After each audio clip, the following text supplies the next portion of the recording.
Hello there, it's Aeon, back with part 2 of my Accelerator character analysis. I'm really sorry this took me a while to get to once I made part 1, but I wanted to experiment with other types of videos before making this one. But at least we are all finally here. This video will contain content that is beyond where the anime left off, so you have been warned for a lot of spoilers ahead. If you are curious about Accelerator's character during the anime, the first 3 seasons that is, or the Old Testament light novel, then I recommend you watching part 1 instead. But if you are a novel reader, then you're in luck, as we are about to discuss Accelerator's character post World War III. Let's begin. So after the climax of World War III, Accelerator evolved from a bloodthirsty villain to a hero who wishes to protect his new family. It seemed like a complete character arc, as where could Accelerator's character go from here? What could Kamachi bring to Accelerator's character that was new? We still had yet to see how World War III would truly affect him, and coming to terms with his desire to be of Last Order. So New Testament had a lot of potential opportunities to see a new Accelerator, but also keeping his core attributes we love about him the same.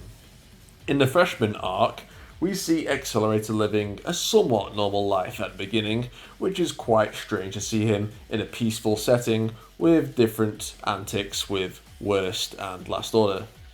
It shows that Accelerator has shifted his focus in life when it used to be protecting Last Order from the dark side, and now he wants to live without worrying about it at all. At the end of World War III, Accelerator had left the dark side and successfully dissolved the dark side organisations that were still around after Battle Royale. He was under the impression that the dark side would not return. Instead, we get the freshmen who target both Hamazura and Accelerator for leaving the dark side and plan to use Fremeia to lure them out. Accelerator feels compelled to save Fremeia despite not even meeting her, which shows that Accelerator is being more heroic than before World War III. While Accelerator did save innocent people in Old Testament, he did so still thinking he was a villain, but now he does not think like that at all. His attitude has changed to a more positive one. Accelerator's main goal is to simply live in peace and make sure the world is safe for Last Order to live in. So the war didn't exactly bring about the peace that Accelerator desired. The interesting thing about New Testament is that Accelerator never really achieves this goal, which consequently changes his outlook at the end of New Testament. New Testament for Accelerator is coming to terms with his new self, battling against the demons of his past, and attempting to find his place in the world with little success. I think this was a good change for Accelerator's character, as his development is still intact and has not been reversed by Kamachi. And it shows that it still isn't sunshine and rainbows for Accelerator after saving Last Order and coming to terms with who he should be. Accelerator was always about trying to discover his purpose and self-identity in life, which changed from wanting absolute power to wanting redemption to wanting peace and security. Accelerator also no longer idolizes Toma as the ultimate hero. He more respects Toma, as Accelerator now views himself as capable of being able to protect others after Toma beat him in World War III and was able to save Last Order on his own, just like Toma had told him. This explains why Toma and Accelerator get on really well in New Testament and become close allies by the end despite their differences. Accelerator has come to terms with his past actions as seen with his interaction with Makoto during the Hawaii invasion arc, where he states he intends to repay his debt to the clones, but also believes that if Makoto had not given up her DNA map, then perhaps he could have avoided that dark chapter in his life. While he has moved on from what happened, Accelerator is still traumatized by the Sisters project deep inside him, as seen with his rematch with Kakine, who used dark matter clones of the Sisters against him. Mugano, of all people, is the one to snap him out of it, as she has some empathy for Accelerator, as she knows what it's like to do something horrendous that she clearly regrets in the present. When she killed Frenda, of course. While Accelerator has matured as a person, deep inside he still suffers from post-traumatic stress disorder from what happened. It humanizes Accelerator and shows he still has vulnerability in himself even after the events of World War III. When you think Accelerator has truly become the hero he wants to be, and that he has ultimately changed, his mentality takes a huge step down.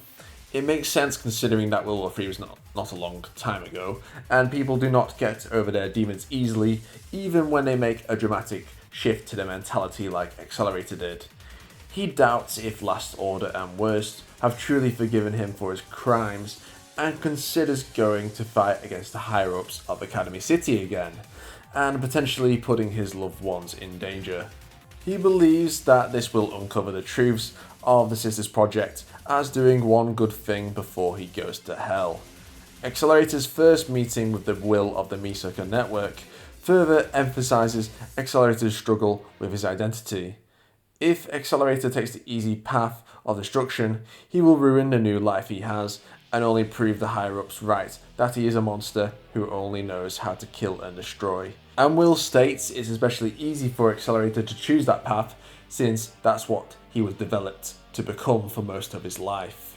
If anyone is enough to validate Accelerator's purpose and existence, it's Will, as she represents the entire network of clones, even the ones who are deceased.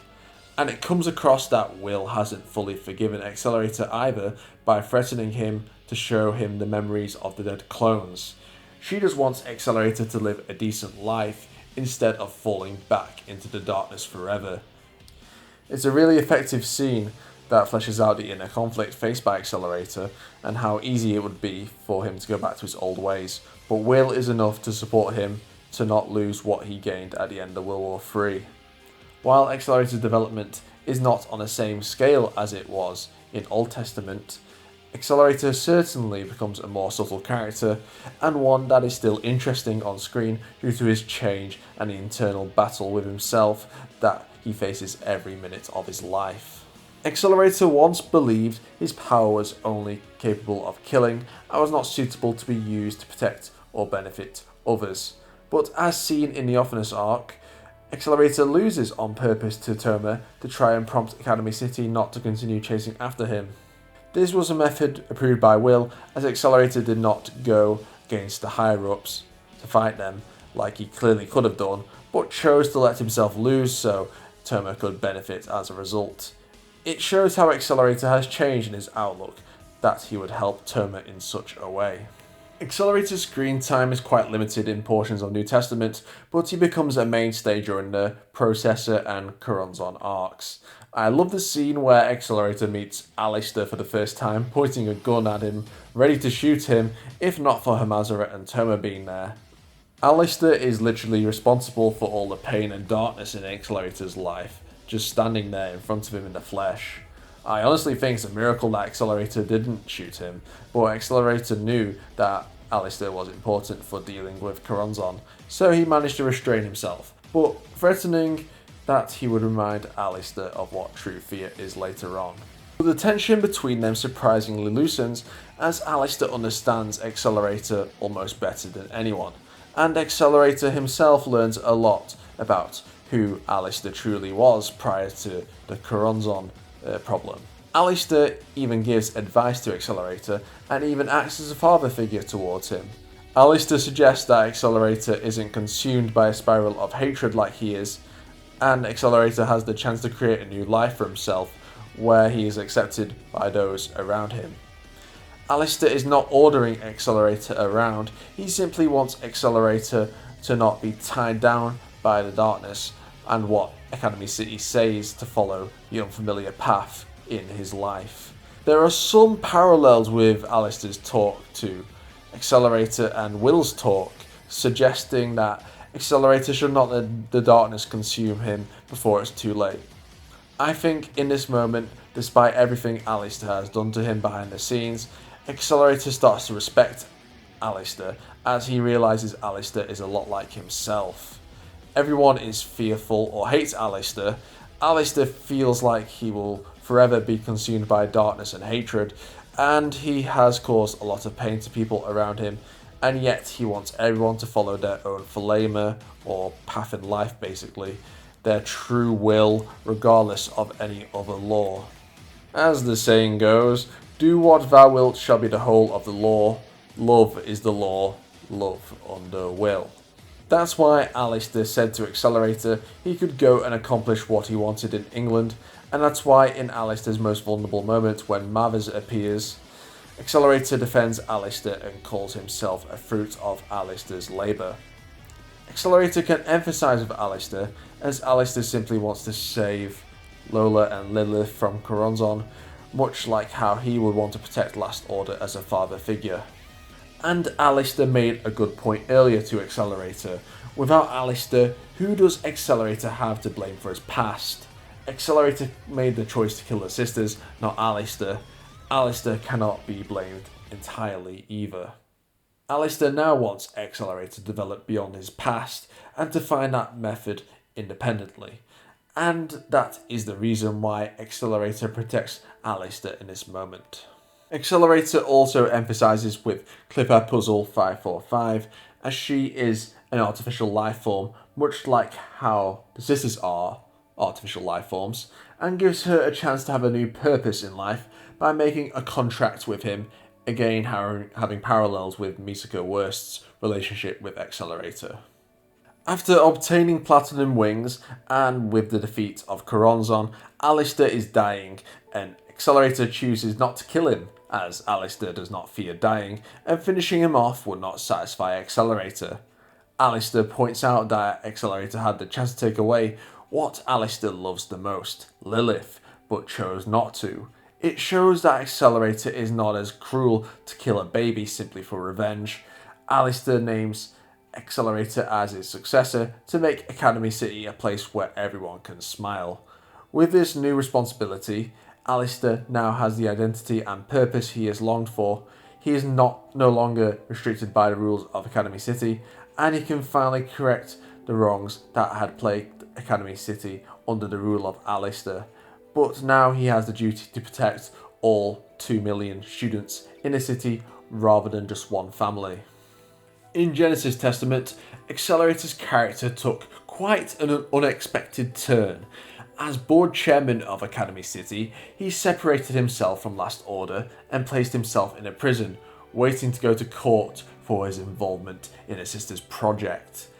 Accelerator acknowledges that he was never truly brought to justice for what he did, and by using his platform as board chairman, he can run Academy City while spending the rest of his life behind bars. You can tell Accelerator is really serious about taking punishment for his crimes, that he would go to such extreme lengths, even if he could likely benefit the city more with his power if he was free. But this adds more depth to his character. He's willing to let Academy City itself solve its problems rather than relying on him alone, and sacrificing his own happiness and freedom as a result. When talking to Yomikawa, she knows deep down it's the right decision for Accelerator to make, but she still finds it difficult to accept he would do this to himself when he's already clearly changed so much as a person. But Accelerator knows it isn't enough. He's doing what Alistair and Will suggested in a way, putting himself out of his comfort zone, away from being a monster and destroying things, choosing his own methods and path in life that will make positive change for the future. Accelerator found himself his identity that he longed for, but things do not go as he planned. Anna interferes and causes lots of suffering and damage in the city via spreading magic amongst the students and manipulating Operation Handcuffs into a massacre. Accelerator planned Operation Handcuffs as a way to eliminate the dark side so that future Sisters projects could never possibly happen again, but the way it was handled had made the city at its lowest point in such a long time. While Anna made the situation worse by spreading the coins of St. Nicholas, Accelerator still deserves a lot of the blame for what happened. As we saw in the volume, not all Darkside members are bad people, they are just doing illegal things in efforts to do good in the city. So can eradicating the dark side be seen as justice after all? Accelerator is clearly pissed at Anna and himself for messing up the operation this hard, as he feels even more responsibility for it, as not only is he board chairman, but he thought it would make the city a safer place, when in fact it's just turned out into a complete massacre and liquidation. We will have to wait and see in the future how Accelerator's character changes. I think he will eventually move out of his cell, but it will probably be some really nasty shit that makes him lose his temper so hard that he goes against his convictions. Or I can see Toma fighting Accelerator if he learns about what happened. Anyway, Old Testament was all about Accelerator slowly becoming good and not seeing himself as a villain or monster, and I think in New Testament, Accelerator has to figure out what his place in the world is after this change and trying to avoid falling into the darkness again. As for Genesis Testament, I think it will truly push this new identity of Accelerator to his limits. Clearly he thinks he's doing the right thing by imprisoning himself, but he holds so much power that he could be used to protect others. It's like he's forgotten that part of himself. You can understand why he's made these decisions, as he thinks it's the responsible thing to do, even if it is clearly hard for him. Accelerator will have to battle between these two feelings, or at least that's how I predict his character moving in the future. Accelerator has more impactful character moments as a whole in Old Testament. Nevertheless, Kamachi still keeps his character interesting and moving in unexpected directions, which is very impressive to do considering how perfect his character was in the first series. While some fans may not like this new direction to his character, I honestly really like it, as we can see Accelerator's attempts to be mature and responsible, even if we, the audience, know that it's not the best decision to make. We can still emphasize with the decision. He did murder over 10,000 clones after all, and it wouldn't make sense not to get punished for that. Just because he's a level 5 shouldn't give him a free pass. But then again, he did literally stop Europe and Asia from being nuked by Fuyama, so I would argue he has already redeemed himself.